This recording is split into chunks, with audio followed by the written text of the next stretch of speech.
In this video, we're going to find derivatives using the rules that we've learned so far, in particular the chain, product, and quotient rules.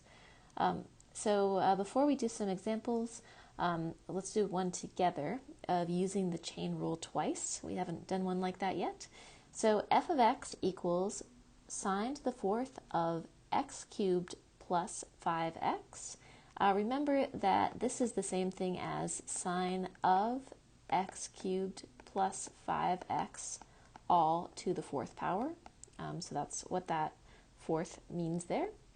If we take its derivative then, f prime of x is, so first we have this as our inside function and to the fourth power as our outside function. So 4 times sine of x to the third plus 5x.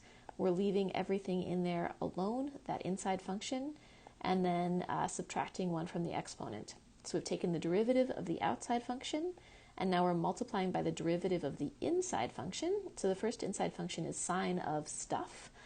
Derivative of sine is cosine. And now this is a second chain rule where now this is the inside function. So cosine of, leave the inside function alone, x to the third plus 5x, and then multiply by the derivative of the inside. That's derivative of x cubed is 3x squared plus derivative of 5x is just 5, and that is our full derivative f prime of x. Now here are some derivatives for you to try. F of x equals x cubed times the tangent of x to the fifth minus 2. G of x equals e to the x squared minus 1 divided by 3x sine x. H of x equals x to the fourth over x to the seventh all to the sixth power. Y equals 4x to the seventh minus 2 times the secant cubed of x all to the fifth power. G of x equals 1/2 x to the fourth times the square root of 5 minus x squared, and y equals 2 to the natural log of x plus the natural log of x squared. So grab some paper, pause the video, try those out, and I'll go through them one by one. Okay, x cubed times the tangent of x to the fifth minus 2. This is a product rule first of all. So f prime of x is the first function, x cubed, times the derivative of the second. So now when we take the derivative of this second function, we see that there is a chain rule. It's tangent of x to the fifth minus 2.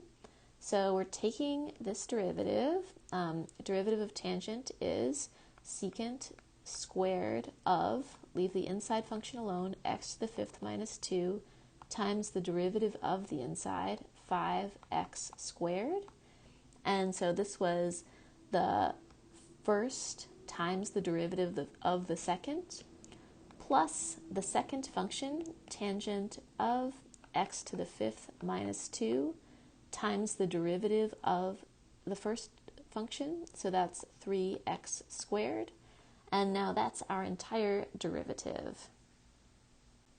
If we wish, we could rewrite that as 5x to the fifth, combining that x cubed and 5x squared, times the secant squared of x to the fifth minus 2 plus 3x squared times the tangent of x to the fifth minus 2. And that is our derivative. Okay, g of x equals e to the x squared minus 1 divided by 3x sine x. So first of all, it's a quotient rule, so we'll use the quotient rule, or it's a quotient, so we'll use the quotient rule. Low, 3x sine of x, d high, derivative of e to the x squared minus 1. We're going to need to use a chain rule here. E to that power is the inside function. So e to the x squared minus 1 multiplied by the derivative of the inside. So that was low d high minus high 3x, or e to the x squared minus 1 d low. For the derivative of the bottom, we're going to need to use a product rule because we've got 3x times sine x. So first, 3x times the derivative of sine x is cosine x, plus the second sine x times the derivative of 3x is 3. So that's the derivative of the bottom. And now it's all divided by the bottom squared, 3x times sine of x squared. Again, we can simplify this slightly. So we see that we have an e to the x squared minus 1 in every term in the numerator. Then we still have left 3x sine x times 2x, so that's 6x squared sine of x minus, and then e to the x squared minus 1 was multiplied by a 3x cosine x and a 3 sine x, distributing that negative minus 3 sine of x, all divided by 3x sine of x squared. All right, for our next function, h of x, we can actually be a little bit tricky and avoid using the chain rule and avoid using the quotient rule. So originally it looks like we have to use both the chain rule for the sixth power and the quotient rule for the inside, but we can use our exponent rules instead if we wish. So x to the fourth over x to the seventh, that's x to the negative 3. When we have a fraction of exponents, we just subtract the exponents. So x to the negative 3 to the sixth power. That can be then rewritten as, when we take the exponent of an exponent, we multiply. So that's x to the negative 18. And so then h prime of x, so far we've only simplified. The derivative is, using the power rule, negative 18x to the negative 18 minus 1, that's negative 19. And we could write that as negative 18 divided by x to the 19th power if we wish. For this next one, we're going to start off with a chain rule. So y prime is, the most outside function is something raised to the fifth power. So taking the derivative of that type of function, we get 5 times, leave the inside alone, 4x to the seventh minus 2 secant cubed x, all raised to the fifth power, multiplied by the derivative of the inside. Derivative of 4x to the seventh is 28x to the sixth minus 2 times. And so now recall that secant cubed x is the same thing as secant of x cubed. So we're actually going to need another chain rule right here. The derivative of secant x cubed is 3 secant x to the second power, using the chain rule with to the third power being the outside function, secant of x being the inside function. The derivative of the inside function, secant x, is secant x tangent x. And so that is our entire derivative. We can still simplify that. That's equal to, okay, so 5 times 4x to the seventh minus 2 secant cubed x to the fourth power multiplied by 28x to the sixth minus 6 times secant squared x but then there's also another secant x, so secant squared x times secant x is secant cubed x tangent x, and that is our derivative y prime. G of x equals 1/2 x to the fourth times the square root of 5 minus x squared. I'm going to start by just rewriting that 1/2 x to the fourth times 5 minus x squared to the 1/2 power to make it a little easier to think about.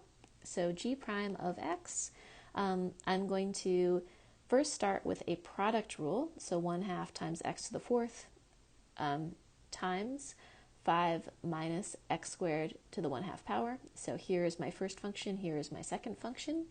So first, 1/2 x to the fourth times the derivative of the second. Derivative of something to the 1/2 power is 1/2 times, leave the inside alone, subtract 1 from the exponent, multiplied by the derivative of the inside, negative 2x. So far we've done the first times the derivative of the second, plus the second, 5 minus x squared to the 1/2 power, times the derivative of the first 1/2 times the derivative of x to the fourth is 1/2 times, I'll just write it, 1/2 times 4x cubed. All right, so that's our entire derivative. Let's see if we can simplify it all. This is 1/2 times 1/2 times a -2. So we see that one of these 1/2s cancels with that 2. And then we've still got an x to the fourth and an x, so that's an x to the fifth.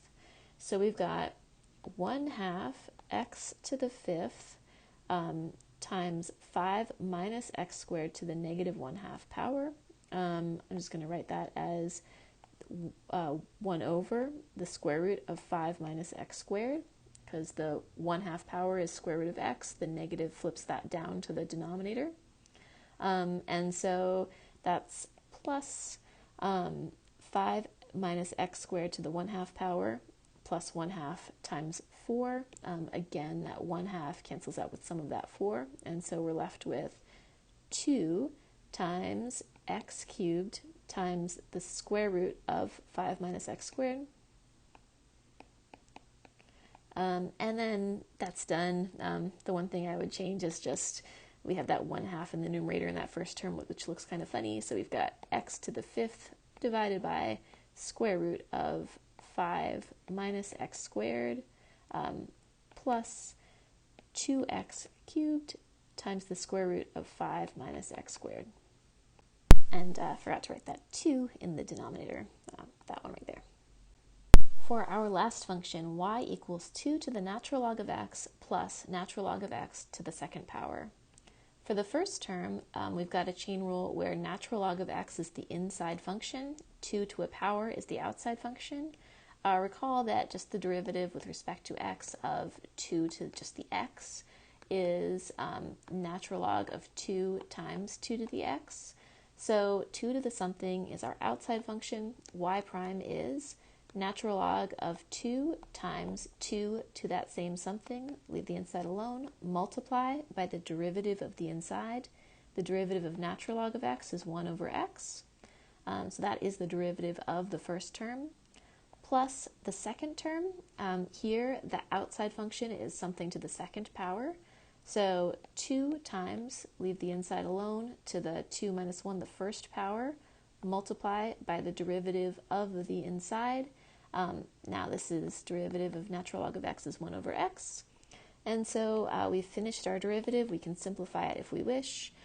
This is natural log of 2 times 2 to the natural log of x, all divided by x, plus 2 natural log of x, all divided by x.